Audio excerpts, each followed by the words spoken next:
नमस्कार। India debate में आप सबका स्वागत है। मैं हूं आशुतोष पाठक। दोस्तों, आज हम आपके सामने बहुत ही चौंकाने वाला सबूत लेकर के आए हैं। और कई बार ऐसा लगता होगा कि हमारे एसएसआर वॉरियर और हमारे जो प्रशंसक है सुशांत और दिशा के, वो कई बार उदास हो जाते हैं। और मैं बार बार उन्हें कहता हूं कि आप उदास मत होइए, निराश मत होइए। कुछ तो बात है ऊपर वाले में। ऊपर वाले सबका हिसाब करेंगे और ऊपर वाले हिसाब कर रहे हैं। एक के बाद एक चौंकाने वाले सबूत सामने आ रहे हैं, जिसको नकारना मुश्किल होगा, और कम से कम ठाकरे को तो बिल्कुल भी नहीं। तो आज जो आप हमारा हेडिंग देख रहे हैं कि ठाकरे के लिए जेल सज रही है, तो वो सज गई है। और सजाया हमने, आपने नहीं, सजाया ऊपर वाले ने है। और ऊपर वाले की सजा जब मिलेगी तो उसमें बहुत आवाज नहीं होती। लोगों को लगता है कि अरे 4 साल हो गया, 5 साल हो गया, 10 साल और चलेगा, अदालत में कैसे होगा, सबूत पेश किए जाएंगे, ट्रायल चलेगा। लेकिन जब ईश्वर की मर्जी चलती है तो सबके सब धरे रह जाते हैं, और वो होता वही है जो ईश्वर चाहते हैं। तो मित्रों, हम आपको आज फिर एक बार दोबारा अपने वॉरियर, जो सबसे बड़े लड़ाके हैं, योद्धा हैं, उनके लिए दुआ कीजिए कि वो अदालत में पूरी मजबूती के साथ खड़े रहें। अब पूरा देश उनके लिए दुआ कर रहा है। आदरणीय नीलेश ओझा जी, बहुत बहुत स्वागत है आपका दोबारा। आज एक बार फिर से हम अपने दर्शकों को बताना चाहते हैं कि आज हम आपके लिए कौन सा सबूत लेकर आए हैं, जिस सबूत से पूरे देश में और दुनिया में तहलका मचा हुआ है। जो दिशा और सुशांत के प्रशंसक हैं, जो एसएसआर वॉरियर हैं, जो अमेरिका में हैं, कनाडा में हैं, इंग्लैंड में हैं, ऑस्ट्रेलिया में हैं, हर जगह से हमारे कार्यक्रम को देखते हैं, हमें संदेश भेजते हैं, हमें अपनी संवेदना पहुंचाते हैं, वो सब आज हमारे साथ हैं। मैं आप सबसे अनुरोध करूंगा कि इस वीडियो को आप जो देख रहे हैं वो लाइक करें, शेयर करें, हमारे क्यूवाई यूट्यूब चैनल को जरूर सब्सक्राइब करें, और हमारे सभी प्लेटफॉर्म पे, रंबल पे, बिटचुट पे और एक्स पे, फेसबुक पेज पे, सब जगह आप जा सकते हैं। QI.in, प्रकाश.tv.in, उसको भी लॉग इन कर सकते हैं। तो अब शुरुआत करते हैं। नीलेश जी, अब आप खुलासा करें कि वो कौन सा सबूत है जो सबकी आंखें खोल देगा, और जेल जो सज रहे हैं वो बिल्कुल खुल जाएंगे उनके दरवाजे।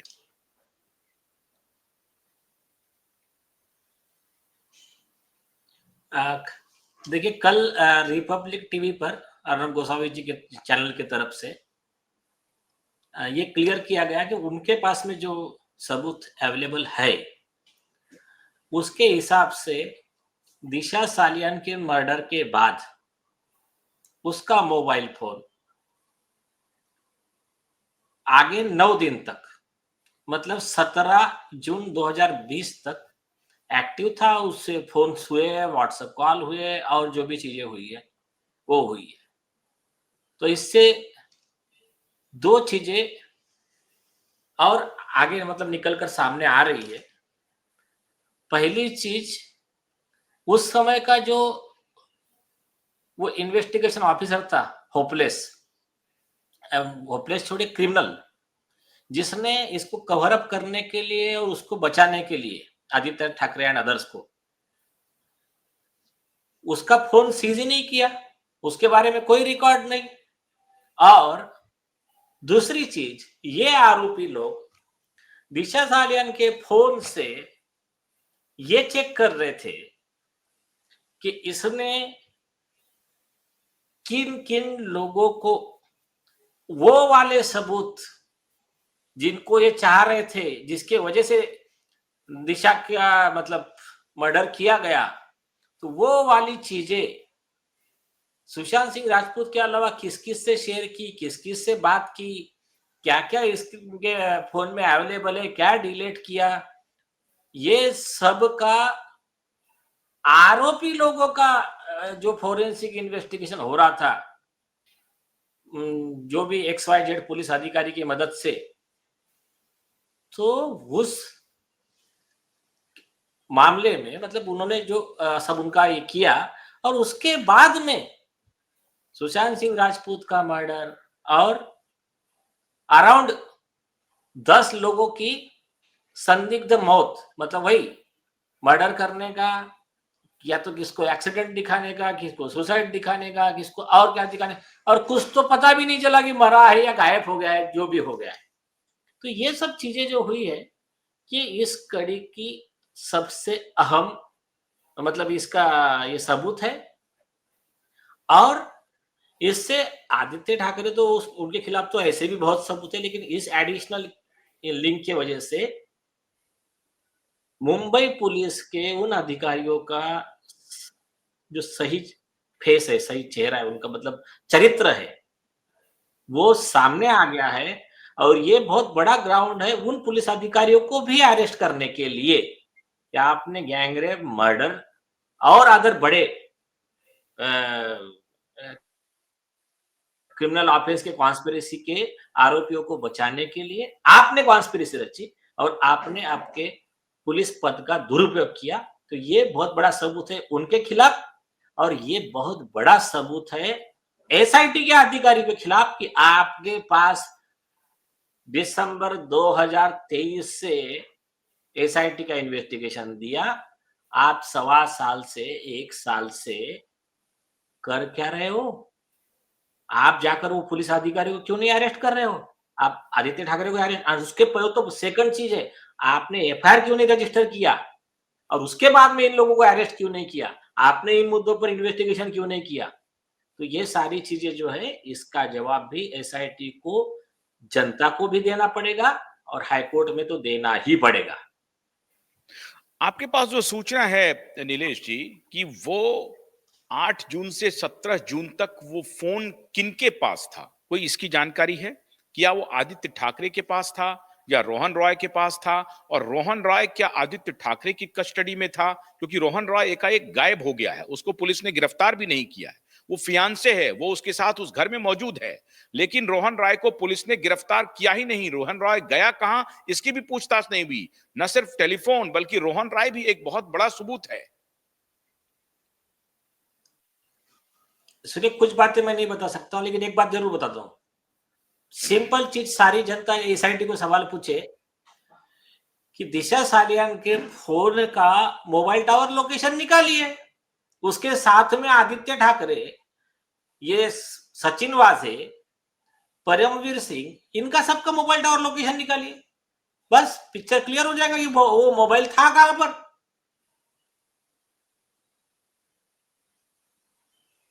रोहन रॉय का भी इसमें, रोहन रॉय के भी पास तो मोबाइल होगा ना, उसका अपना भी मोबाइल होगा।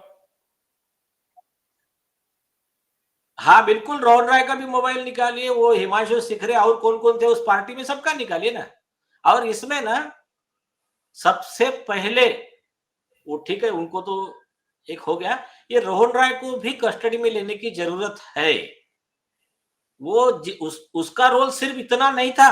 रोहन राय जो था, उसने जो डील किया उन लोगों से वो अलग चीज है, लेकिन उसका रोल सिर्फ इतना नहीं था। उसका रोल आगे जाकर दिशा सालियान के पेरेंट्स को लेकर प्रेस कॉन्फ्रेंस करा रहा है, इनके इनके ही इसमें चैनल में वो इंटरव्यू दिलवा रहा है, और बाद में आदित्य ठाकरे के लीडर को बुलाकर इनके माता पिता को बोलकर कंप्लेंट करवा रहा है। इसमें उसका क्या रोल है? उसका डिटेल जो इन्वेस्टिगेशन है, एसआईटी ने जरूर करना चाहिए कि क्या हुआ। इस मामले को उठाने वाले 2 लोग मेन थे, ये बात सारे देश को मानना ही पड़ेगा, और सब दिखती बात है। पहली चीज अर्नब गोस्वामी जी, और सेकंड थे नीतीश राणे जी।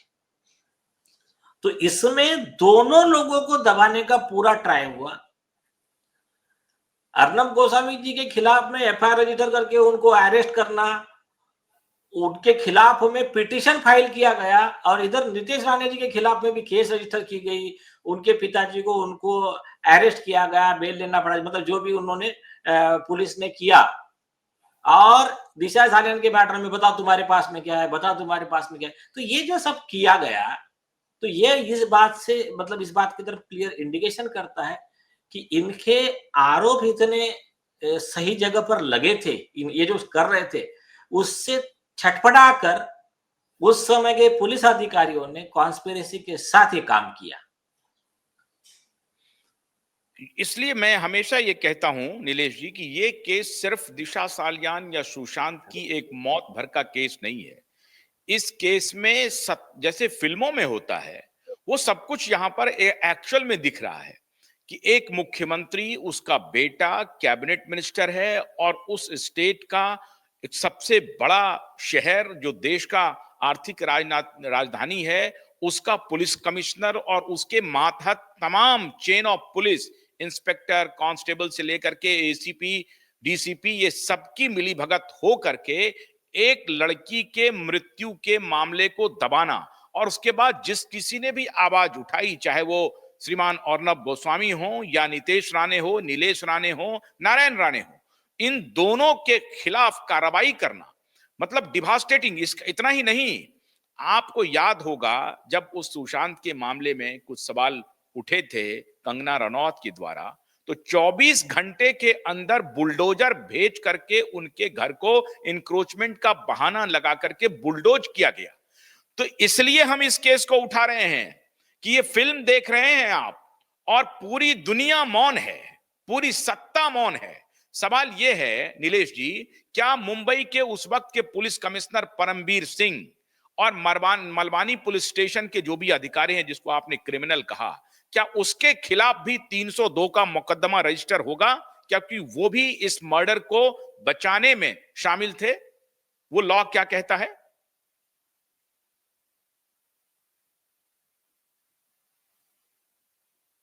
आवाज नहीं आ रही सर? हाँ, आ भी आ रही हाँ, है। आ रही है। हाँ, तो देखिए, दिशा सालियान के मर्डर के केस में मालवनी पुलिस स्टेशन के उस समय के पुलिस अधिकारी, असिस्टेंट कमिश्नर ऑफ पुलिस अरे इसको हटाइए। और उसमें और भी जो सीनियर पुलिस अधिकारी इन्वॉल्व है, वो लोग destroying evidence to save the accused from the serious offence of gang rape and murder, इसके आरोपी रहेंगे। लेकिन उसके बाद में जिन लोगों ने दिशा सालियान का फोन को डिकोड करके उसका डेटा रिकवर करके सुशांत सिंह राजपूत का मर्डर और अन्य विटनेस को ठिकाने लगाना, ये जो सारे काम किए हैं, उसमें फिर सचिन वाजे हो या और कोई हो, ये सब लोग 120B में मर्डर के आरोपी है और वो सब फांसी की सजा के हकदार है। इस अच्छा। केस में और एक इंपॉर्टेंट पार्ट, हाँ ये बोलिए बहुत बोलिए ही इंपॉर्टेंट प्लीज। पार्ट है। हाँ, एक तो ये तो बाजू में रखिए आप, ये इन्होंने तब एफआईआर नहीं किया था और एसआईटी अभी भी टेबल टेनिस खेल रही है, ये बाजू में रखिए। एक लॉ है, मतलब जिस लॉ के तहत इन्होंने कहा कि हमने accidental death report submit register किया, एडीआर, सेक्शन 174 ऑफ सीआरपीसी। अब उस प्रोविजन में इन्होंने क्या किया, इनके ही एसीपी के पास में रिपोर्ट दिया और उस एसीपी ने बोला ओके, केस क्लोज्ड, वो कोई इसमें मर्डर का केस नहीं बनता है। अब 2 गुना उस समय का इन्वेस्टिगेशन ऑफिसर, एसीपी और जो भी डीसीपी था, उसका नाम मैं अभी नहीं बोल रहा हूं, प्रूफ के साथ आएगा, चिंता मत कीजिए, जो सीनियर पुलिस ऑफिसर है, और सबका हिसाब होगा इसमें। तो इन लोगों ने, या तो बहुत सिंपल चीज है, या तो ये बेवकूफ है, इनको लॉ नहीं मालूम, या तो इन्होंने डेलिबरेटली लॉ का पालन नहीं किया। तो क्या लॉ है, अगर आपने 174 का भी एडीआर रजिस्टर किया तो डिवीजन बेंच हाई कोर्ट ने 2018 से गाइडलाइन देकर रखे हैं, पहले भी है लेकिन मैं 18 का बता रहा हूं कि वो केस में भी आपको रिपोर्ट कोर्ट में पेश करना है। एक दूसरा, हर जितना आप इंक्वायरी करोगे, हर इंक्वायरी के समय उसके रिलेटिव, मतलब दिशा सालियान के पेरेंट्स, उनको नोटिस देना कि आज मैं ये स्टेटमेंट, ये विटनेस को बुला रहा हूं, आप हाजिर रहिए, मैं यहां पर जा रहा हूं, आप हाजिर रहिए। Inquiry should be conducted in the presence of that relative. और तीसरा, जब आपने इंक्वायरी कंप्लीट कर ली तो हाईकोर्ट ने स्पेसिफिक कहा कि आपको इंक्वायरी की रिपोर्ट उनके फैमिली को देनी है, ताकि वो कोर्ट में एक्स्ट्रा सबूत देकर इसको केस को एफआईआर में कन्वर्ट करा सके। अब इसमें ना तो कोर्ट को रिपोर्ट दिया, ना उसके फैमिली को रिपोर्ट दिया, और जो भी मांग रहा है उनको कह रहे कि नहीं हम रिपोर्ट नहीं देते, बल्कि वो जो रिपोर्ट है वो पब्लिक डॉक्यूमेंट है, वो रिपोर्ट देने से पुलिस मना नहीं कर सकती। तो वो तब के तो पुलिस अधिकारी आरोपी थे ही, अभी जो जो अधिकारी मना कर रहे रिपोर्ट देने के लिए वो भी आरोपी है कॉन्स्पिरेसी में। तो ये एक पार्ट हो गया। और दूसरा पार्ट जो है कि इसमें स्पेसिफिक हमने गैंगरेप मर्डर आरोपी नंबर 1 आदित्य ठाकरे, सूरज पंचोली, दीनू मोरे, ये सब नाम लिखकर सबूतों के साथ डायरेक्ट राइटिंग में कंप्लेंट दिया है। तो ऐसे में 154 में पहले एफआईआर रजिस्टर होगा और फिर इन्वेस्टिगेशन होगा। और ये एफआईआर, अगर हमारी कंप्लेंट में एफआईआर डिस्क्लोज नहीं होता है तो पुलिस अधिकारी को कॉन्स्टिट्यूशन बेंच ने बोला है आपके पास में 15 दिन का समय है। पहले 7 दिन बोला था, बाद में 2 वीक मतलब 14 दिन का। उसके अंदर उन्होंने लेटर देना है कि आपके इसमें कॉग्निजेंट ऑफेंस डिस्क्लोज नहीं हो रहा। हमारे केस में उन्होंने डिनाई नहीं किया, लेकिन 1.25 साल से इंक्वायरी कर रहे हैं। 1.25 साल इंक्वायरी का उनको कोई अधिकार नहीं है। प्रिया गांवकर के बॉम्बे का केस है, बॉम्बे हाईकोर्ट के डायरेक्शन है, जिसका कंटेम्प्ट अभी एसआईटी कर रही है। उसके अलावा नीतीश राणे जी ने लेटर लिखा है पुलिस कमिश्नर को कि आप एसआईटी में मालवनी पुलिस का ही अधिकारी रख रहे हो। एसआईटी का इन्वेस्टिगेशन कैसा होना चाहिए कि जो एडिशनल पुलिस कमिश्नर जिसके हेड है उनके ऑफिस में इन्वेस्टिगेशन होगा, उनका जो असिस्टेंट है, उनका जो सबऑर्डिनेट है वो समझ इश्यू करेगा उनके ऑफिस में आने में। यहां क्या हो रहा है, एसआईटी के बॉस बन के बैठे हैं वो पीआई मालवनी पुलिस स्टेशन का चिमाजी आड़ाव, और उनके क्रेडेंशियल डाउटफुल है। उनके आदित्य ठाकरे से जो भी रिलेशन है, इसके बारे में नीतीश राणे जी ने प्रेस कॉन्फ्रेंस में कहा, राइटिंग में लेटर दिया।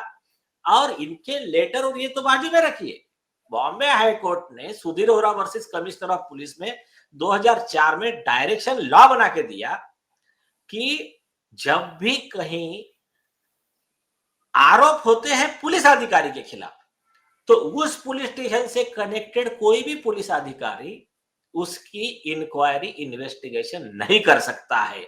अब इसमें तो वो पुलिस स्टेशन का अधिकारी, एसीपी, डीसीपी, यहां तक के आरोपी है, तो और वो उसका इन्वेस्टिगेशन कर रहा है सीनियर पीआई चिमाजी यादव। और नीतीश जी के राइटिंग में रिक्वेस्ट करने के बाद में भी कमिश्नर ऑफ पुलिस ने उनको चेंज नहीं किया है। उस दिन जो लास्ट डेट पे, लास्ट मतलब ये अभी नहीं, जस्टिस उपाध्याय की बेंच के सामने जब हियरिंग हो रहा था, सो कोर्ट में एसआईटी को रिप्रेजेंट करने के लिए वही चिमाजी यादव फाइल लेके अपने आ गए। तो अभी उन्होंने किया हुआ हर डॉक्यूमेंट इज इलीगल, वो इन्वेस्टिगेशन इटसेल्फ इज इलीगल। तो और देखिए उसमें अकेला कोई वहां का सीनियर पीआई आरोपी नहीं था, कई पुलिस अधिकारी ऐसे, कई कांस्टेबल से लेकर कई लोग हैं वहां के, वो अभी भी उस पुलिस स्टेशन में है और अभी तक यहाँ से उस पर इंक्वायरी हुआ ही नहीं है। तो अभी हो क्या रहा है कि ये देवेंद्र फडणवीस जी को ये बात पता है नहीं है, आपके वीडियो के माध्यम से ये बात उन तक पहुंचनी चाहिए कि ये या तो पब्लिक को बेवकूफ समझ रहे, या तो होम डिपार्टमेंट के सीनियर अधिकारी को बेवकूफ समझ रहे कि वो मैटर में टेबल टेनिस खेलने का बस उनको लग रहा है। या तो जनता को लॉ नहीं मालूम, कोर्ट को लॉ नहीं मालूम, वकीलों को लॉ नहीं मालूम, और यहाँ पर सिर्फ हमारा ही लॉ चलता है। लेकिन क्या है, ये जैसा बार बार मैं कहता हूँ, अब्राहम लिंकन ने जो कहा था कि आप जनता को बार बार बेवकूफ नहीं बना सकते। जो सुप्रीम कोर्ट ने ऐसा ही पुलिस वालों के खिलाफ में केस था, रघबर सिंह के केस में, तो उन्होंने कहा था कि पुलिस वालों के खिलाफ एक्शन लेने का छोड़ के घुमा फिरा के बकवास रिपोर्ट कोर्ट में पेश कर रहे हो। तो उनको स्पेसिफिक कहा जस्टिस कृष्णा अय्यर ने, बोले अब्राहम लिंकन का वर्ड है कि you can not fool all of the people all of the time. आप 10 आदमी मिलकर एक आदमी को बेवकूफ बना सकते हो, एक आदमी 10 आदमी को बेवकूफ बना सकता है, लेकिन आप एक ही आदमी को 10 बार बेवकूफ नहीं बना सकते। तो ये बात यहाँ पर लागू होती है, बहुत अच्छे से समझ ले।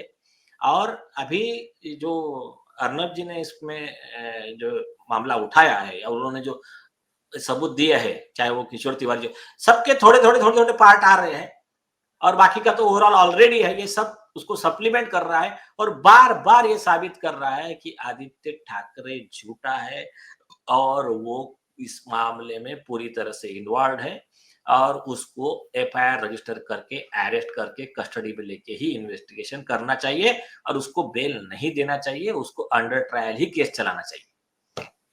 ये बात तो सही है। वो एक तरफ कौरव मीडिया खड़ी रहे, उनके जो बिके हुए दलाल मीडिया हैं वो एक तरफ खड़ी रहे।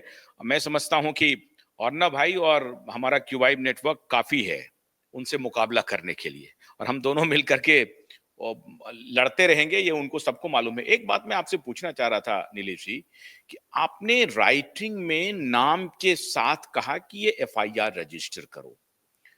अब ये पूरी कानूनी रूप से आपका पक्ष स्ट्रांग है। ये बात अगर अदालत में उठेगी तो ये पुलिस डिफेंस क्या लेगी? उनके पास कोई डिफेंस है क्या? ये सीधा कंटेम्प्ट ऑफ कोर्ट है ये? ये सीधा कंटेम्प्ट ऑफ कोर्ट है। डिफेंस क्या रहने वाला है उनके पास?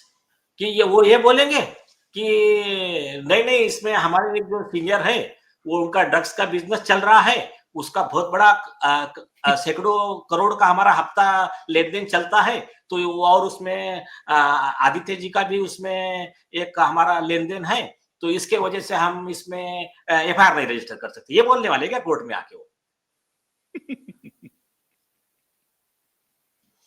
तो कोई डिफेंस नहीं है, सीधा कंटेम्प्ट ऑफ कोर्ट है।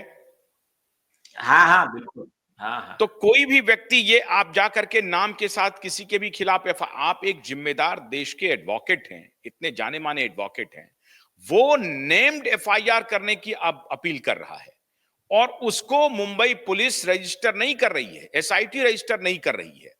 तो जो भी एसआईटी के ये दो तीन ऑफिसर हैं, अभी तक चूंकि बदला नहीं गया है, तो ये तीनों ऑफिसर ने कंटेम्प्ट ऑफ कोर्ट कर दिया है already.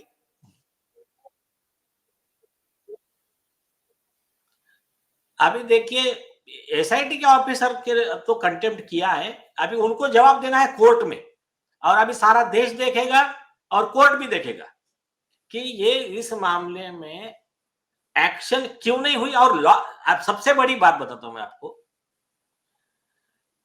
This country is govern by rule of law. सरकार किसकी भी रहो, कार्रवाई तो लॉ के तहत होनी चाहिए।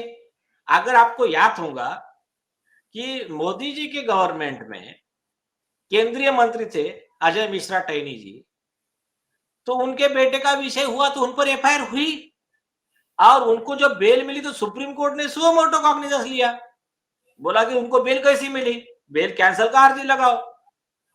बीजेपी गवर्नमेंट ने अर्जी लगाया और उनका बेल कैंसिल हुआ, वो जेल में गए। तो देखिए, किसी की भी सरकार हो, यहाँ तो एक प्लस पॉइंट ऐसा है कि ये आरोपी लोग सरकार में नहीं है, जनता ने इनको नकार दिया है। अब इस गवर्नमेंट से और कोर्ट से अपेक्षा है और जितना वो कर रहे, देखिए फडणवीस साहब ने एक काम अच्छा किया, उन्होंने एसआईटी कंस्टिट्यूट की, उन्होंने केस को रीओपन करवा दिया। अब जो एसआईटी कर रही है इसको थोड़ा सिस्टमैटिक ज्यादा फास्ट करना है, लेकिन और हमारा क्लियर कहना है ये एसआईटी के बस की बात नहीं है। मुंबई में रह के ये लोग नहीं कर पाएंगे उनके खिलाफ में कुछ, क्योंकि सब एक दूसरे में मिले हुए लेन देन सब। वो हमने जो एक आई विटनेस दिया है सील्ड इन्वेलप में, उसका टेस्टिमोनी, आदित्य ठाकरे और सीनियर पुलिस अधिकारी मिलकर ओपनली ड्रग्स का बिजनेस कार्टेल चलाते हैं, ये उसमें एविडेंस है। बीजेपी गवर्नमेंट के कैबिनेट मिनिस्टर नीतीश राणे जी ने भी यही आरोप लगाए हैं, नारायण राणे जी ने सीरियस आरोप लगाए, इसके बाद में भी ये एसआईटी कुछ कर नहीं रही है। इसलिए इसमें प्रॉपर जो हो सकता है, सीबीआई भी इसमें सुशांत सिंह राजपूत के केस में टाइम पास कर रही है 5 साल से। इसमें एक्चुअल में ये चाहिए कि इसमें कोर्ट मॉनिटर्ड इन्वेस्टिगेशन। आप रेगुलर पीरियोडिक रिपोर्ट सबमिट करो और कोर्ट को लगेगा ये पॉइंट पे ठीक नहीं हो रहा इन्वेस्टिगेशन, उस पे इंस्ट्रक्शन देगा। हाँ, आपने नहीं उसका मोबाइल डिटेल निकाला क्या? क्यों नहीं निकाला? चलो ये निकालो, अगले डेट पे ये मोबाइल डिटेल, ये पॉइंट 15-20 पॉइंट लिख कर दे कोर्ट, जैसा हमने हमारे इसमें दिया है, और इस पॉइंट पर आप रिपोर्ट सबमिट करो, तब फिर जाकर इसमें तो नीलेश जी इस पूरे सिस्टम में रूल ऑफ लॉ से देश चलेगा कि नहीं चलेगा, ये एस्टैब्लिश होना है। कितने समय तक, चाहे केंद्र की सरकार या बस यही सवाल है। केंद्र की सरकार और स्टेट की सरकार कितने समय तक हीरा हवाली करेगी, कितने समय तक टेबल टेनिस खेलेगी, कितने समय तक इसको टालेगी? कभी ना तो कभी वक्त आएगा जब उनको रूल ऑफ लॉ के सामने झुकना पड़ेगा। और अगर रूल ऑफ लॉ में, जैसे अभी हम लोग कह रहे थे कि पिछले जो जस्टिस थे वो टेबल टेनिस खेलते रहे, डेट ही नहीं दिया तो टालते रहे, 1.5 साल तक टाले, दूसरे जस्टिस आ गए, उन्होंने हियरिंग शुरू कर दी। अगर मान लीजिए कि इन्होंने भी हिला हवाली की तो फिर कोई तीसरे आएंगे, तो इसमें सबसे बड़ा टेस्ट होना है अदालत का, रूल ऑफ लॉ का, और इसी से एस्टैब्लिश हो जाएगा। पॉलिटिकल विल तो छोड़ दीजिए, अदालत ट्रांसपेरेंट है कि नहीं। तो क्या आप चाहते हैं कि इसकी जो हियरिंग हो वो लाइव हो और पूरी दुनिया देखे कि कौन क्या दलील दे रहा है और जज साहब का मंतव्य क्या है?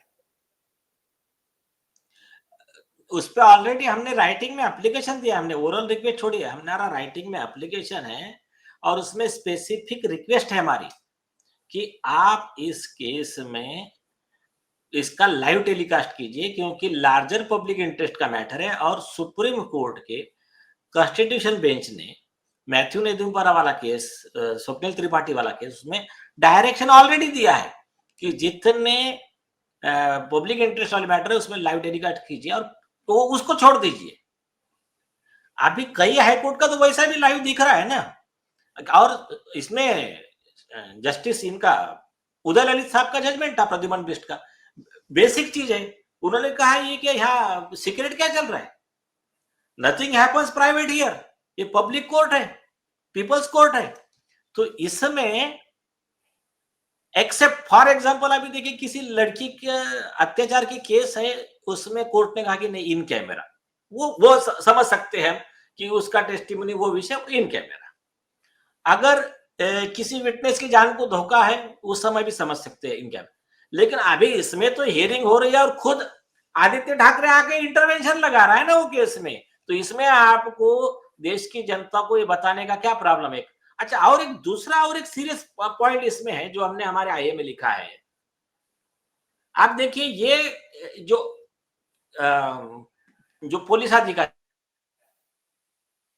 थे, कौन रिटायर्ड, इन लोगों ने मिलकर, कोई रिटायर्ड पुलिस अधिकारी, कोई एक्टिविस्ट, कोई जो भी हो, उनके नाम जो भी टाइटल उन्होंने दिए है, उन सब लोगों ने मिलकर क्या किया, एक पिटीशन लगाया PIL, कहां पर, बॉम्बे हाई कोर्ट में, नीलेश नवलखा नाम से। और क्या के लिए लगाया कि अर्नब गोस्वामी जो इतना दिखा रहे हैं ये दिशा सालियान सुशांत सिंह राजपूत का मैटर का, ये मीडिया ट्रायल चला रहे हैं, तो बोले इनके खिलाफ में कंटेम्प्ट का कार्रवाई होना चाहिए, इस पर रोक लगनी चाहिए।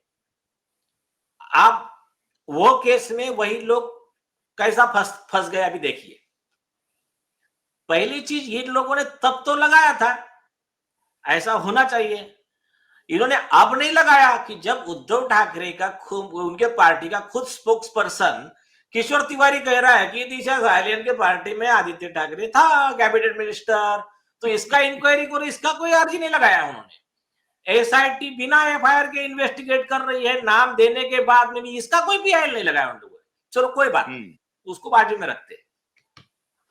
हाँ, हम ऐसा आरोप नहीं कर रहे कि उस समय आपको वो करप्ट पुलिस वालों ने स्पॉन्सरशिप दिया था। हम ये भी आरोप नहीं कर रहे कि आदित्य ठाकरे से पैसा लेके आपने लगाया था, आपको हफ्ता, कोई प्रॉब्लम, हम वो कोई आरोप नहीं करते, बाजू में रखो उसको।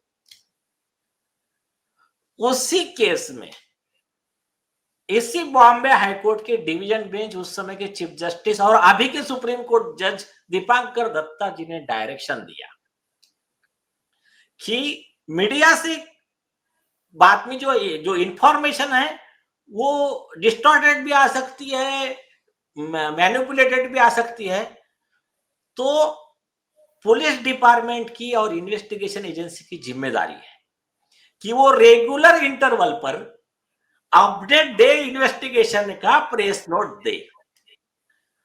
अब हमने उसका ही कंटेम्प्ट लगाया है इन पुलिस पे भी, और हमने सीबीआई पे भी लगाया है। 5 साल से क्या कर रहे हो आप?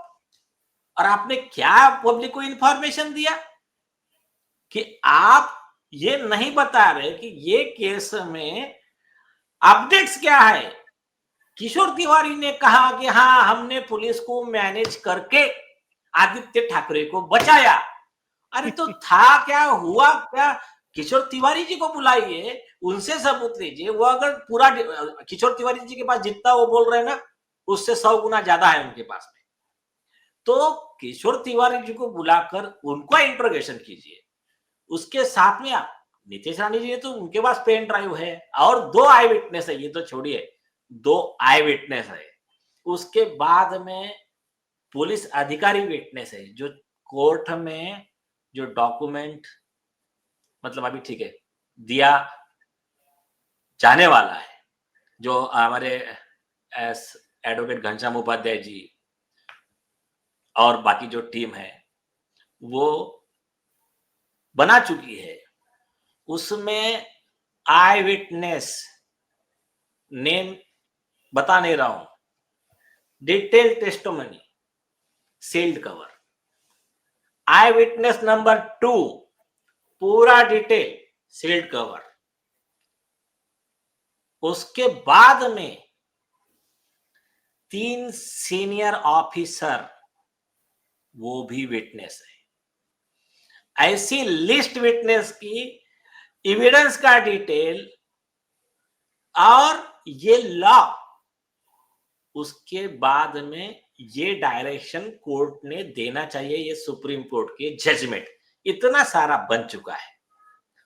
तो अभी मेरे हिसाब से इस केस में एकदम ऐसा क्रूशियल मोड पर आ चुका है केस, और अभी जो डेट नहीं हो सकता है इसको, तो अपने Upadhyay ji out of station थे, वो पहुंच रहे हैं। मोस्ट प्रॉब्ली मंडे को मेंशन करके उसका सर्कुलेशन लेके डेट लेंगे, जैसी डेट आएंगे आपको बता दी जाएगी।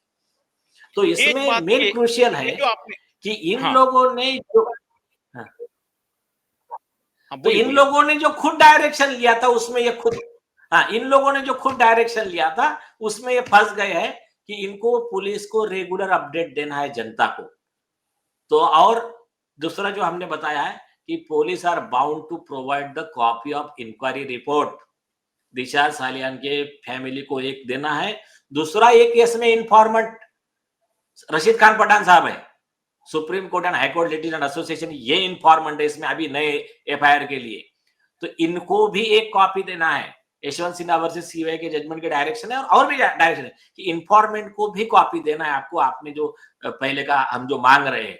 क्योंकि देखिए, इसमें सिर्फ ऐसा नहीं है कि ये मतलब हाईकोर्ट में मैटर चल रहा है, इसमें कल चल के अगर किसी को लगा, इन्फॉर्मेंट को लगा कि सीधा स्पेशल कोर्ट, जो महिला अत्याचार के जो स्पेशल कोर्ट्स है, पॉक्सो के वगैरह जो भी ड्रग्स वाले, और इसमें जो भी सेक्शंस लगे, और इवन अदर प्रूफ्स जो है कि इनके ऊपर यूएपीए लगेगा आदित्य ठाकरे के खिलाफ में, अगर वो उसकी टेस्टिमोनी प्राइमा फैसी कंसिडर की गई, इनके ही दोस्त की, आदित्य ठाकरे की, कि ये लोग अल जजीरा नेटवर्क के साथ मिलकर देश के खिलाफ षड्यंत्र रच रहे थे, जो भी है। तो अब लगा कंप्लेनेंट को कि ये हमको सीधा कोर्ट में केस फाइल करना है, कोई जरूरत नहीं है अभी ना पुलिस की ना सीबीआई की, कुछ नहीं। तो उसमें कोर्ट में डायरेक्ट विटनेस एग्जामिन कर सकते हैं। विटनेस एग्जामिन करने के बाद में कोर्ट डायरेक्ट अरेस्ट वारंट निकाल सकता है आरोपी का इश्यू प्रोसेस करके 204 सीआरपीसी में, और केस चलेगा। तो ये भी एक उसमें प्रोविजन। तो इन सब चीजों के लिए सुप्रीम कोर्ट ने कहा कि जो केस परस्यू कर रहा है उसको और इस देश को हर इंफॉर्मेशन रिसीव करने का अधिकार है। पुलिस डिनाई नहीं कर सकती इंफॉर्मेशन इसमें। हाँ, आप बोलिए।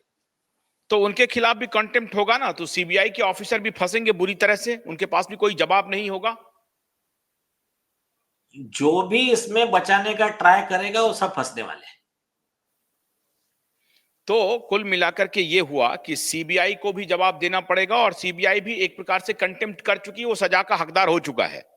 एसआईटी भी कंटेम्प्ट कर चुकी है, सजा का हाँ, हकदार हो चुका है। सूरज पंचोली, डिनो मौर्य, आदित्य ठाकरे, रोहन रॉय और सिकरे और जितने लोग उस पार्टी में हैं, ये सभी मर्डर केस में ही इन्वॉल्व होंगे, या ये होगा कि भाई किसने हत्या की वो होगा, या ये सभी के सभी मर्डर केस में इन्वॉल्व होंगे? नहीं, दो चीजें हैं। देखिए, अगर किसी ने मर्डर किया और दूसरा उसका साथ दे रहा है, या तो कम से कम मतलब कैसा कि एक बॉडीगार्ड है उनका, वो मर्डर कर रहा है और सपोज आदित्य ठाकरे खड़े हैं वहां पर, तो इनका इंस्टिगेशन हो गया, इनका एक्ट ऑफ कमीशन ओमिशन हो गया, तो ये सब लोग उसके हकदार हो गए मर्डर के। लेकिन सपोज जो पार्टी में दूसरे बच्चे थे, वो डर के मारे, इनको डरा दिया गया, तो वो डर के मारे शांत थे, तो वो मर्डर के हकदार नहीं रहेंगे। लेकिन आईपीसी 201 202 कि आपके सामने मर्डर हुआ, आपने इन्फॉर्म नहीं किया पुलिस को, आपने एविडेंस छिपाई, ये उसके हकदार होंगे। रोहन राय जैसे है वो extra creating false evidence, Nitesh Rane ji को फंसाने के लिए होगा, या तो फिर आरोपी को बचाने के लिए होगा, प्रेस कॉन्फ्रेंस लेना, या जो भी उसने काम किया एक्स्ट्रा आगे जाकर, तो वो फिर उनका रोल डिटेल में इन्वेस्टिगेट किया जाएगा। अगर फिर उनका इन्वॉल्वमेंट है, उन्होंने अगर उसमें ये किया था कि हाँ भाई मैं अभी इसमें आपका साथ दूंगा, आपने मर्डर किया तो भी मुझे कोई प्रॉब्लम नहीं, आ जाओ आप मेरे फ्लैट पे, अगर ऐसा उनका रोल मिलता है तो वो 302 के आरोपी बनेंगे। दो सवाल और पूछ लेता हूं चलने से पहले। एक तो एडीआर जो लिखाई गई और 1 महीने के अंदर कंफर्म कर दिया गया कि हाँ जी साहब ये एक्सीडेंटल डेथ ही था, तो उसमें आपने बहुत तकनीकी सवाल उठाया है कि इस इन्वेस्टिगेशन के दौरान दिशा के परिवार को कंसल्ट करना अवश्यंभावी था। तो वो जो इन्वेस्टिगेशन है उसको जिन जिन पुलिस वालों ने कहा किया है उसके खिलाफ कौन सा केस होगा? जो उन्होंने नहीं किया, प्रोसीजर फॉलो नहीं किया, उसका क्या होगा? वो आईपीसी 166 वगैरह सेक्शन है कि not following the provisions of law, directions of law, कि और इसमें to save the accused from the murder charge है ना, तो वो एक सेक्शन अलग से लगेगा। और creating a full record of investigation, फिर आईपीसी 218 से लेकर और 192 191 जो वाली वो रेंज है परजुरी वाली, वो वाले section, then using a forge record as genuine one, ऐसे कई सेक्शंस लगेंगे उनके ऊपर। तो ये तो बहुत मतलब आप ये मतलब कह रहे हैं सीरियस हो नीलेश जाएगा। जी कि वो उनके ही इन्वेस्टिगेशन को आधार बना करके आपने उन्हें फंसा दिया है, मतलब वो पूरी तरह से फंस गए हैं। वो अगर वो कहते हैं कि वो एक्सीडेंटल डेथ था, तो उसके इंक्वायरी के प्रोसीजर में ही वो खुद को फंसा चुके हैं और इसका कोई डिफेंस नहीं होगा कोर्ट में उनके सामने, कोई डिफेंस वो पेश नहीं नहीं कर नहीं, पाएंगे। नंबर 1। डिफेंस तो गया वो, तो कोई डिफेंस का विषय नहीं है इसमें। इन्होंने क्या समझा था, इनको लगा था पब्लिक बेवकूफ है और हम ज्यादा पावरफुल है, लेकिन भगवान है ना, तो ऐसा अकड़ की इसकी टिकती नहीं है।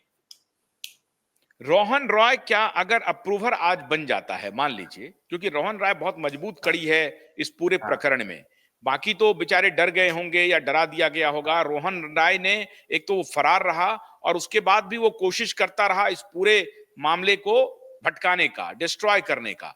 उनके माँ बाप को भी कन्विंस करके उनको डराया और एक स्टेटमेंट दिलवाया कि नहीं कोई बात नहीं, हम इससे संतुष्ट हैं। और अब उनके माता पिता का स्टेटमेंट आ रहा है कि नहीं इसकी जांच होनी चाहिए। तो आज क्या रोहन रॉय के यस सामने यस। कोई ऑप्शन है? आज क्या कोई ऑप्शन है रोहन रॉय के सामने कि वो अपना स्टेटमेंट बदल ले और अप्रूवर बन जाए और कहे कि भैया ये मर्डर हुआ था और ये लोग थे? अगर वो ऐसा कर देता है तो रोहन रॉय के बचने की संभावना है? देखिए, पहली चीज, रोहन राय को छोड़ दीजिए, ऑलरेडी एक आई विटनेस है जो पार्टी में मौजूद था, जिसने इनको देखा है। आ, आ, ये सारा रेप मर्डर वाली चीजें सारी, और उसने उसको, वो ये भी विटनेस है, पुलिस वालों ने उनको कैसा पीछे से बाहर निकाला, क्या किया, सब वो चीजें। ठीक है, छोड़ दीजिए, मैं डिटेल नहीं बोल रहा हूँ। चाहता है अप्रूवर होना, तो उस अप्रूवर का लॉ है, उसने पूरा डिटेल टेस्टिमोनी देना है। एक वो अगर इन्वेस्टिगेशन एजेंसी को लगा कि हाँ ये कंप्लीट है और कोर्ट सेटिस्फाई हुआ, तो फिर उसको माफी दे सकते हैं, अप्रूवर बना सकते हैं, और उनके स्टेटमेंट पे फिर उसके अगर पूरा टेस्टिमनी सही है तो फिर इन सब लोगों को फांसी हो सकती है, आरोपियों को। बहुत बहुत शुक्रिया नीलेश ओझा जी। एक बात तो तय हो गई कि सबूत लोग अभी तक कह रहे थे, और ये मैं आपको बताऊं नीलेश जी, बहुत बड़े बड़े कॉरपोरेट घराने हैं जो रिया चक्रवर्ती को बचाने में लगे हुए हैं, और बहुत बड़े बड़े मीडिया हाउसेस के दलाल पत्रकार जो इस पूरे केस को निपटाने में लगे हुए हैं, वो ये फैला रहे हैं कि साहब अब तो कोई एविडेंस बचा नहीं है, और सबूतों के अभाव में ये सारे लोग बच जाएंगे। अगर ऐसी कोई घटना हुई भी होगी तो उनका ये कहना है कि ऐसी कोई घटना ही नहीं हुई तो एक्सीडेंटल डेथ था। सुशांत का भी एक्सीडेंटल डेथ था, 7 दिन के अंदर में 2 एक्सीडेंटल डेथ हो जाते हैं। मतलब इतना इतना पापी ये लोग हैं जिसकी कल्पना आप नहीं कर सकते हैं। लेकिन फिर भी वो लोग ये फैलाने की कोशिश कर रहे थे। तो मैं उन्हें ये बता देना चाहता हूं कि नीलेश ओझा मौजूद है वहां पे, क्यूबाइट नेटवर्क आशुतोष खड़े हैं और अर्नब गोस्वामी भी खड़े हैं। मैं अर्नब जी को फिर एक बार बधाई देता हूं कि वो फिर से उन्होंने कमान संभाल लिया है, और मैं समझता हूं कि हम दोनों काफी हैं इन बेईमानों को सबक सिखाने के लिए। और अगर नीलेश जी और आपके 50 वकीलों की टीम जो रात दिन काम कर रही है, जी बोलिए बोलिए बोलिए। इसमें उन ईमानदार पुलिस अधिकारी और इन्वेस्टिगेशन डिपार्टमेंट के और कुछ है, कई ऐसे सीनियर अधिकारी इन्वेस्टिगेशन एजेंसी के, उनका भी धन्यवाद अदा करना चाहिए, जिन लोगों ने इस केस के कई अहम सबूत जनता के सामने लाए। डायरेक्टली नहीं लाए, किसी और के थ्रू लाए, लेकिन उनके दिल में ये बात चुभ गई कि एक लड़की की मतलब अबला नारी का तुम अत्याचार करोगे, मतलब उसको एक पहले तो छोटी बच्चियों के साथ जो तुम गलत करोगे, उसका विरोध करने वाले का तुम जो उसके साथ गलत करोगे, उस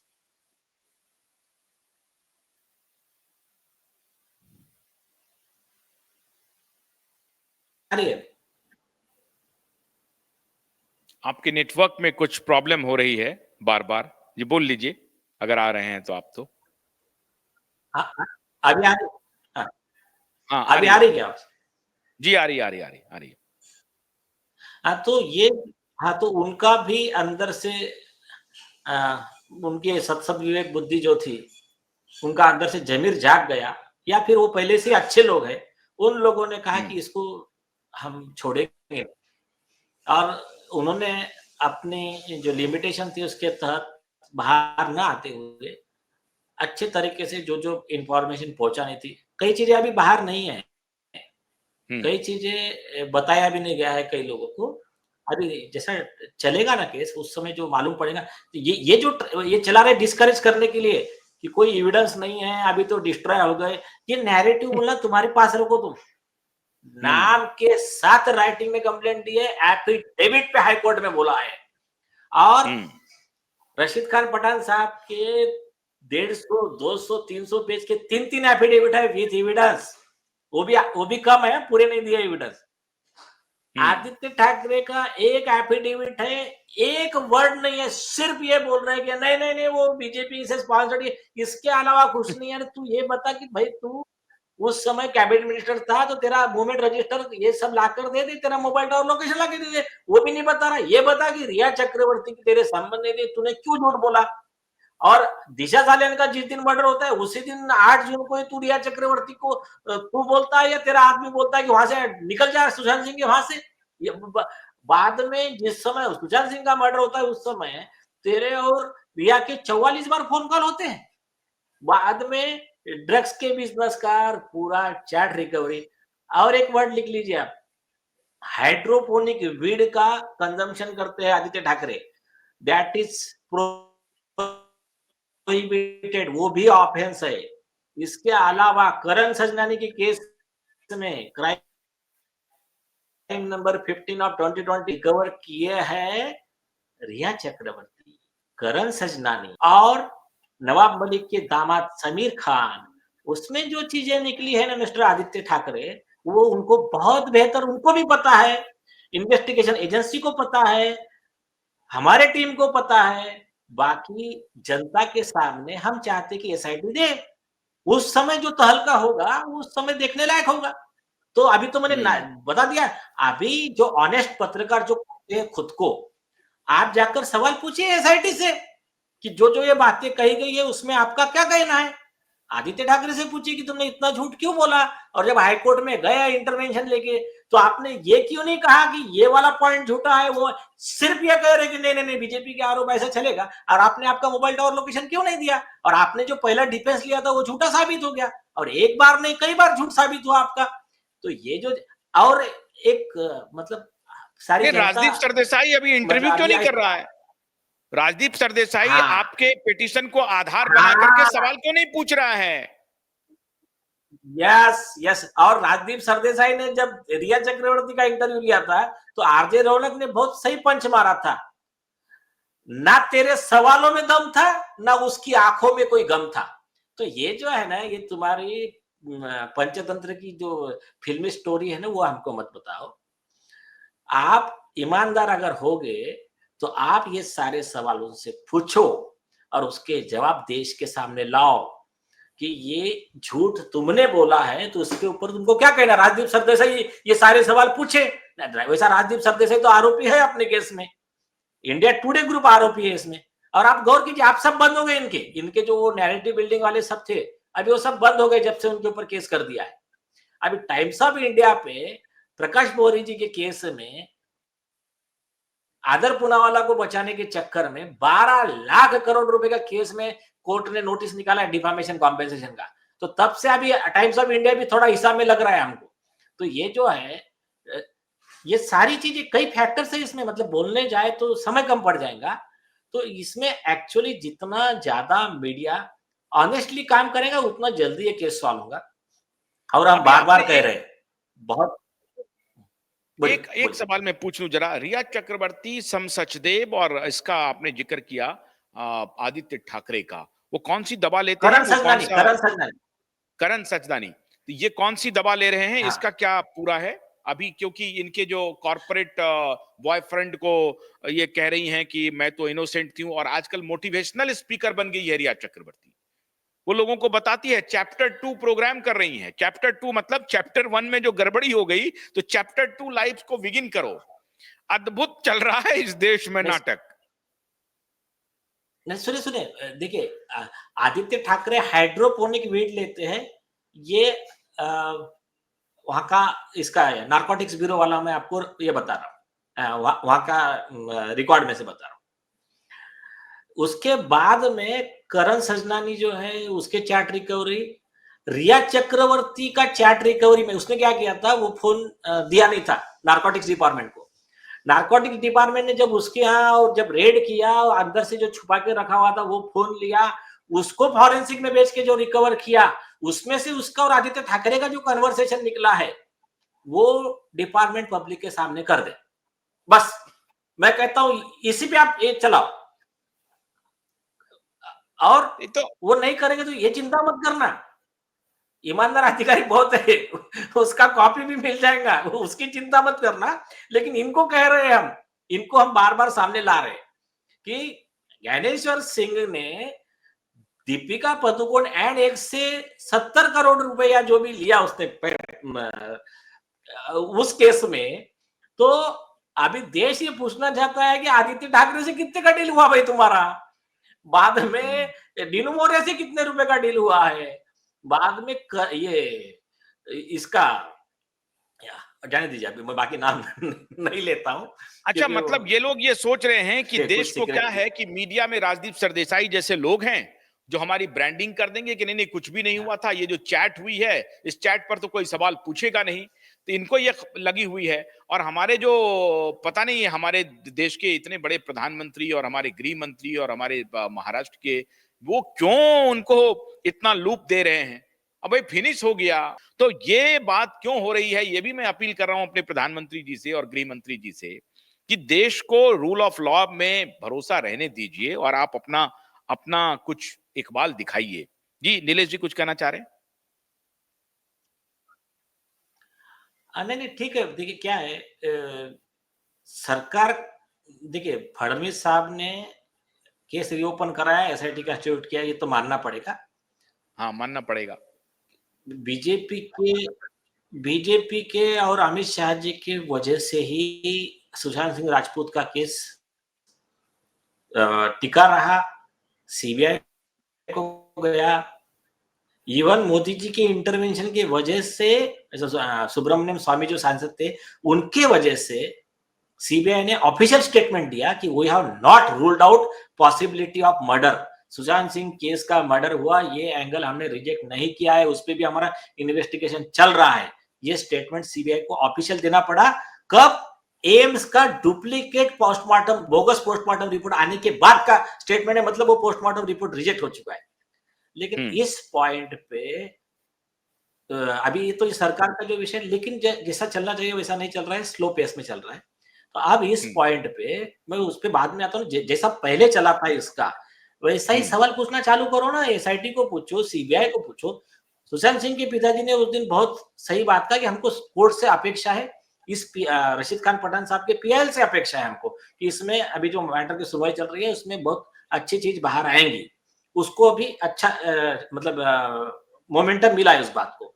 लेकिन उनके सिस्टर ने भी एक बात कहा कि भाई आप इनको पूछ रहे, ठीक है, आप जाकर सीबीआई को पूछो ना, आप जाकर एसआईटी को पूछो। तो ये भी फैक्टर है इसका। तो और प्रियंका गांधी क्यों नहीं सवाल पूछ रही है? एक लड़की की मौत हुई है बलात्कार होकर के, प्रियंका गांधी राहुल गांधी क्यों नहीं पूछ? यस, हाँ, ये पॉइंट आपने बिल्कुल सही कहा। मैं तो कहता हूं ये सब लोग ना पत्रकार जाकर राहुल गांधी, प्रियंका गांधी, ममता अरविंद बनर्जी, केजरीवाल, ये अखिलेश यादव, अरविंद शरद पवार, केजरीवाल सेल्फ प्रोक्लेम्ड हाँ कट्टर ईमानदार, हाँ शरद पवार जी, इसके बाद में हाँ, तो इनको सबको एक सवाल पूछे कि आप ये केस में आप ये डिमांड क्यों नहीं कर रहे कि फेयर इन्वेस्टिगेशन करके सच बाहर लाया जाए करके। जब सीरियस ऑफेंस लग रहे हैं कि लड़की का गैंगरेप हुआ, मर्डर हुआ, छोटे छोटे बच्चों के साथ क्या हुआ, चाइल्ड अब्यूज, सेक्सुअल असॉल्ट से लेकर जो सीरियस आरोप लग रहे हैं, ड्रग्स का आरोप लग रहा है, चाइल्ड ट्रैफिकिंग का आरोप लग रहा है, तो उसमें सच बाहर लाने के लिए ये मीडिया भी चुप दिख रहा है, ये विपक्ष भी चुप दिख रहा है, तो क्यों भाई आप शांत क्यों हो इसमें? तो ये सवाल भी इनको पूछना चाहिए। एसएसआर वॉरियर्स ने भी ट्विटर पे टैग करो उनको पूछो भाई ये सवाल उठ रहे हैं, तो आप इसके ऊपर महाविकास आघाड़ी मांगो के ना, जितने लोग कहो हैं, इस पे। हेमंत सोरेन, लालू यादव का बेटा तेजस्वी यादव, अखिलेश यादव, आपको स्टालिन, ममता बनर्जी, राहुल गांधी, प्रियंका गांधी, अरविंद केजरीवाल, शरद पवार, कोई सवाल नहीं पूछ रहा उनसे। अब तो एफिडेविट आ गया हाँ, भाई, और नेम द वायर का और राजदीप सरदेसाई कुछ नहीं बोल रहे हैं, तुम्हारे द वायर इतने बनाते रहे, द वायर नहीं पूछ रहा है, स्क्रॉल नहीं पूछ रहा है, द स्क्रॉल नहीं पूछ रहा, द वायर नहीं पूछ रहा। अब तुम्हारे ये अजित अंजुम हो और जो भी हो तुम्हारे पत्रकार, सब लोग पूछे ना सवाल, जैसे अभी आशुतोष जी पूछ रहे, अजित अंजुम, पुण्य प्रसून, रवीश कुमार, ये अभिशार शर्मा, पुण्य प्रसून, मैं नाम लेकर के हालांकि उनकी पब्लिसिटी कर रहा हूं, लेकिन मैं पूछ रहा हूं नहीं नहीं, रवीश कुमार, पुण्य प्रसून, अभिशार शर्मा, ये सवाल और अजित अंजुम अभी देख ही नहीं रहे हैं। अजित अंजुम को ये केस पता ही नहीं चल रहा है।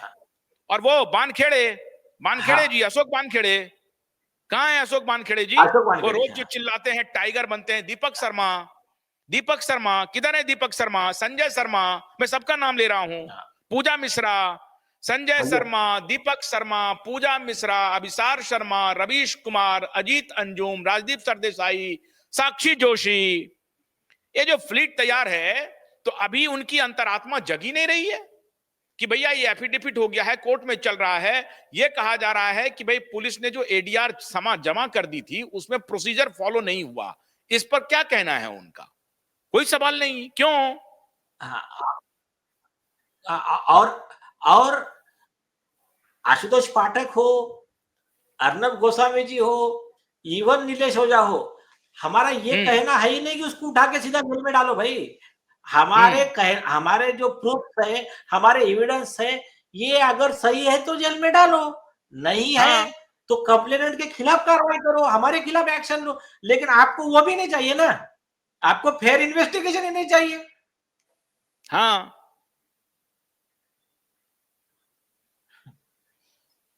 तो अभी जनता सब देख रही है। तो अब जनता को इन सारे पत्रकारों से सवाल पूछना चाहिए, उनको पूछना चाहिए ना कि भाई ये एफिडेविट हो गया है, केस ओपन हो चुका है, हियरिंग शुरू है, उसके बाद से रवीश भाई ने एक भी दिन कोई कार्यक्रम नहीं किया, अजीत अंजुम भाई ने नहीं किया, राजदीप भाई ने नहीं किया, पुण्य प्रसून भाई ने नहीं किया, अभिसार भाई ने नहीं किया, और ये सभी लोग उस वक्त जो है अर्नब गोस्वामी के खिलाफ मोर्चा खोल दिए थे, अर्नब गोस्वामी के खिलाफ मोर्चा खोल दिए थे और कह रहे थे कि सुपारी जर्नलिज्म कर रहे हैं अर्नब गोस्वामी, सुपारी लिए हैं ये, और कह रहे हैं अर्नब गोस्वामी को। नहीं, देखिए जिन जिन लोगों ने ये कहा है कि अर्नब गोस्वामी ने सुपारी लिया है, वो तो सब मुंह पर गिर गए। अभी उन लोगों पे मैं आपको एक ये बता रहा हूं, उन सभी लोगों को सेक्शन 10 ऑफ एविडेंस एक्ट और 120 बी ऑफ आईपीसी, इसके तहत उन सभी लोगों को आरोपी बनाने वाले हैं कोर्ट में। मतलब वो ऑलरेडी दिया जा चुका है इन्वेस्टिगेशन एजेंसी को। तो उसके और जिन्होंने रिया चक्रवर्ती को अबला नारी कह करके प्रचारित किया, उसकी ब्रांडिंग करने की कोशिश की, और इसीलिए वो बिलियनर जो है वो घूम रहा है, वो बिलियनर पहुंच गया प्रधानमंत्री का इंटरव्यू लेने के लिए, और इंटेलिजेंस ने कभी पूछा ही नहीं कि बिलियनर का रिकॉर्ड क्या है। मैं तो हैरान हूं साहब, ये बिलियनर पहुंच गया इंटरव्यू लेने के लिए प्रधानमंत्री जी का, ये कैसे पहुंच गया? इंटेलिजेंस ने क्यों नहीं पूछा कि ये कौन है ये बिलियनर, इसका रिया चक्रवर्ती से क्या रिश्ता चल रहा है? पूछा क्यों नहीं? नहीं ठीक है ना, वो विषय उसको ठीक है, वो तो थोड़ा छोटा विषय, उसको थोड़ा बाजू में रखिए।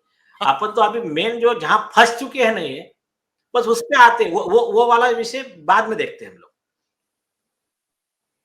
तो ये पत्रकार जिन पत्रकारों ने उस वक्त माहौल बनाया था और क्वेश्चन सवाल उठा रहे थे फेयर इन्वेस्टिगेशन को लेकर के, और जो कुछ भी उद्धव ठाकरे और आदित्य ठाकरे बोलता था उसको ब्रह्म वाक्य मान लिया जाता था कि साहब ये भगवान का वाक्य है, यही जो बोल रहे हैं वही सही है, बाकी जो भी सवाल उठा रहे हैं वो गलत है, वो नाजायज सवाल है। उनको घसीटेंगे इस केस में, इन सभी महानुभावों को।